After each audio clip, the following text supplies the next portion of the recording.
So what's going on, guys? This is the Ninch Movies, and today I'm going to be doing a quick TV series review and recap of the newest Dexter series we have here, Dexter Original Sin. I think it's coming as no shock to anyone subscribed to this channel that I'm reviewing this today.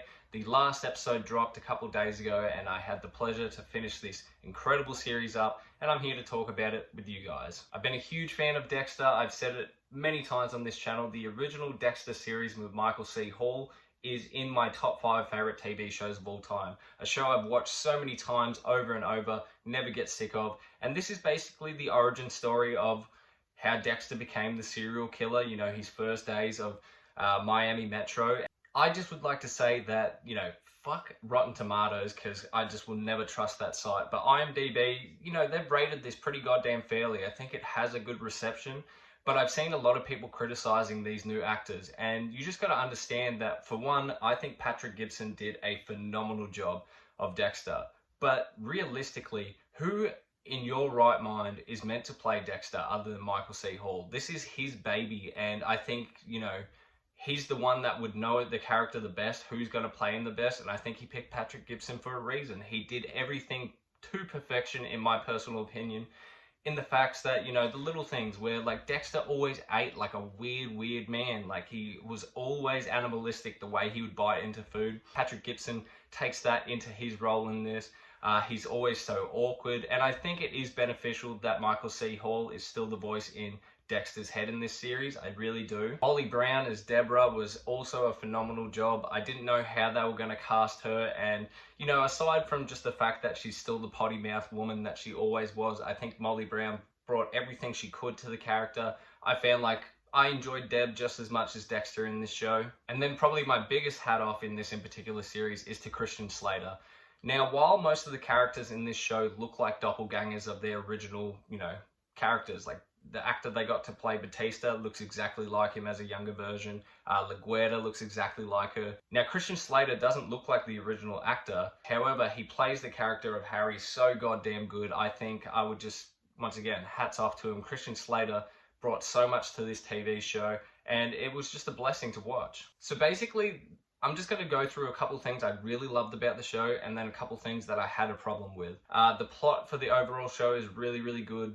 Dexter is obviously the main focus, but Harry gets a lot of screen time in this, and there's a lot of flashback scenes with young Harry, you know, working with Dexter's mum and sort of showing how he was using her as a CI in the wrong way, and, you know, kept pushing her to go into the cartel business and get higher and higher until her eventual death, and that is where Harry obviously took in Dexter. It just elaborates a lot more on that plot line in ways that they couldn't have done in the original shows. I love how clumsy Dexter is. Like, it really shows his first 3 kills. It shows in this in particular series when he becomes a technical serial killer at kill number 3.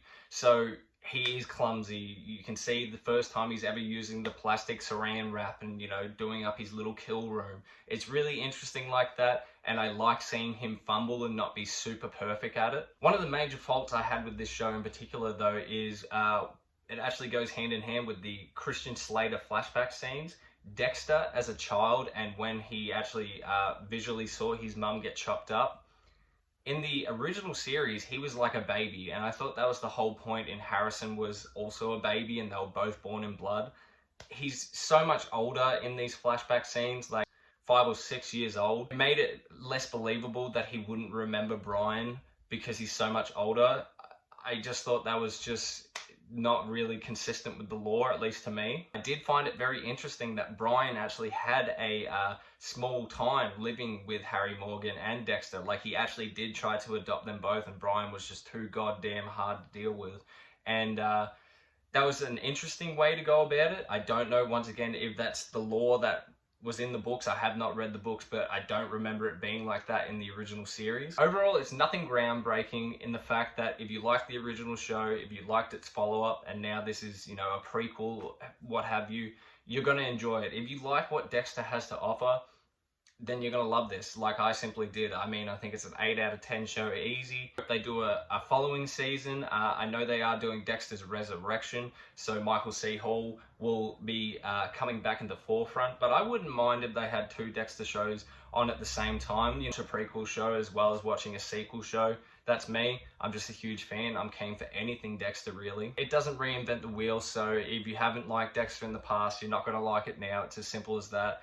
Once again, I think you got to give these actors a chance. I thought they did such a superb job. It is one of the better prequel type shows that I've seen. Like it is up there with, you know, the same sort of quality as the original. Just wanted to come on here, spurt a couple of lines about this new Dexter Original Sin. Have you guys seen it? Let me know your thoughts of it down below. And this is the Ninch Movies, signing out.